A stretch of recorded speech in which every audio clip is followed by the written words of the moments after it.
আমরা চলে আসছি আমার চাচার বাড়িতে। তো এখানে আইসাই দেখি কাচ্চি রান্না করা হয়ে গেছে।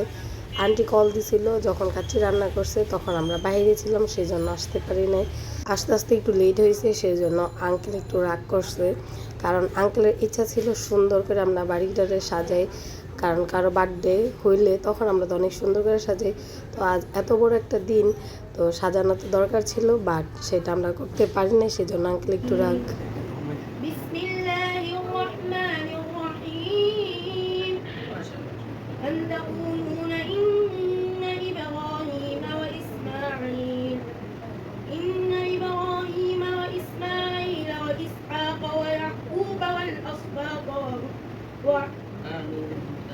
كانوا هودا أو نصارى تهتدوا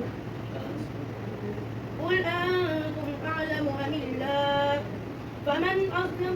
সামির প্রথমে তেলাওয়াত করে ফেলছে, এখন আরাফাত করতেছে। তো সব হুজুরদের সামনে দাঁড়ায় তেলাওয়াত করতেছে, সেই জন্য হয়তো একটু নার্ভাস। এখন বলি এই আয়োজনটা কেন। সামির আরাফাত ওরা দুই ভাই। তো সামির এক সপ্তাহ আগে হাফেজ হয়েছে আর আরাফাত এক সপ্তাহ পর। তো এই কারণে এই আয়োজনটা আমার আঙ্কেল আন্টি অনেক বেশি কষ্ট করছে ওদের দুইজনের জন্য। ওদের দুইজনের কষ্টটা অনেক বেশি, সেটা বলে বোঝানো যাবে না, কারণ ওরা অনেক অনেক পরিশ্রমের পর হাফেজ হতে পারছে। তো সবাই ওদের দুইজনের জন্য দোয়া করবেন। ওর বাবা মা ওদের জন্য যেই স্বপ্নগুলো দেখছে ওরা যেন ওগুলা পূরণ করতে পারে। বাচ্চাদের যতটা কষ্ট করতে হয় বাবা মারও ততটাই কষ্ট করতে হয় একটা সাফল্যের জন্য। এখানে হুজুরদেরকে খাবার দেওয়া হয়েছিল, তাদের এখন খাবার শেষ।